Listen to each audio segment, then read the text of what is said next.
morning and welcome to The Brief. Now let's take a look at your trending stories this morning.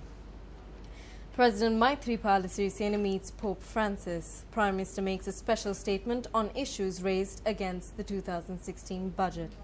Indictments filed against former Minister Basil Rajapaksa. President Maithree, who is on an official visit to the Vatican, called on His Holiness Pope Francis.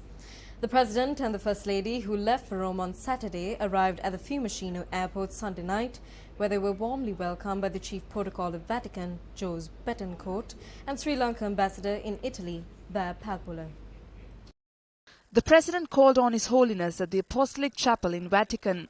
Issuing a statement, the Holy See Press Office called the discussions cordial and said the two men began the meeting by recalling the Holy Father's visit to Sri Lanka in January.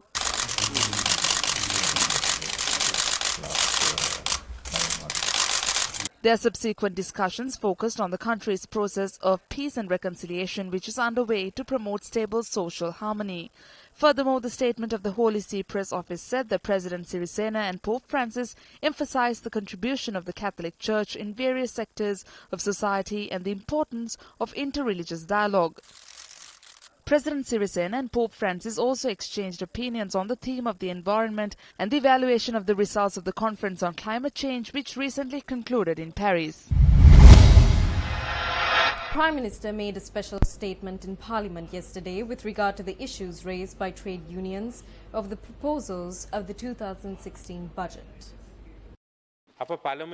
We think of the country first, second and third. The future of the country, the UMP and the SLFP established a national government together in order to take meaningful steps for the future of the country, to solve the fundamental problems facing the country.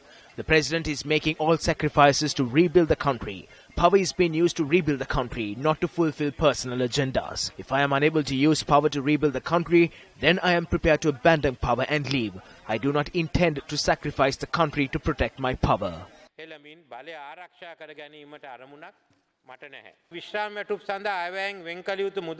I do not need to remind you that the funds allocated for the payment of pensions increases every year.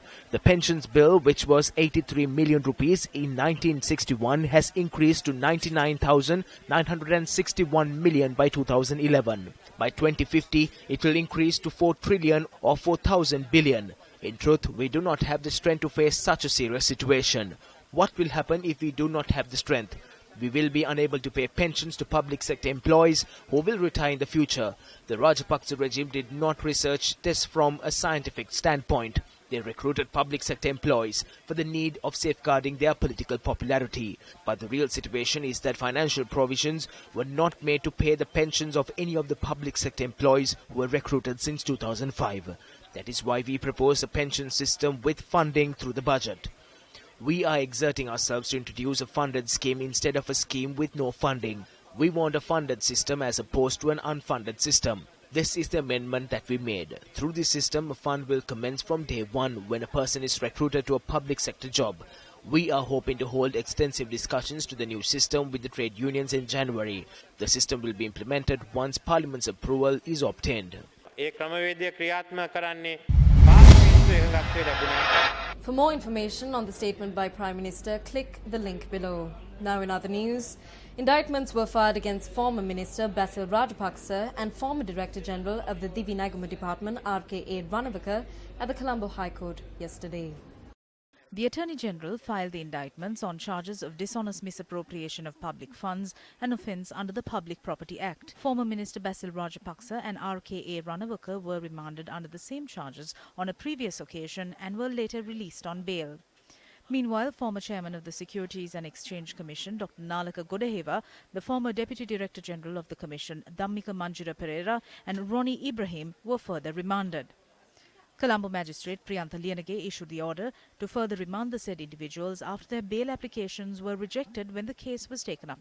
Dr. Nalaka Godaheva commenced his career in the corporate field after graduating from the University of Moratuwa and was appointed as chairman of the Sri Lanka Tourist Board in 2010. He was appointed chairman of the Securities and Exchange Commission in mid-2012 after two of his predecessors, Indrani Sugatadasa and Tilak Karunaratne, had to resign within 12 months. During the tenure of Dr. Godeheva, the market bounced back to show record ratings at the Colombo Stock Exchange. However, he is currently remanded over an incident where 5 million rupees had allegedly been used to bring down a hip-hop group for the Carlton rugby tournament. Dhammika Manjira Pereira, who is also in remand custody for the same offence, holds a master's degree in business administration. That's a wrap of the brief today. For the News First team, I'm Jitendra Gunasena, reminding you to stay briefed.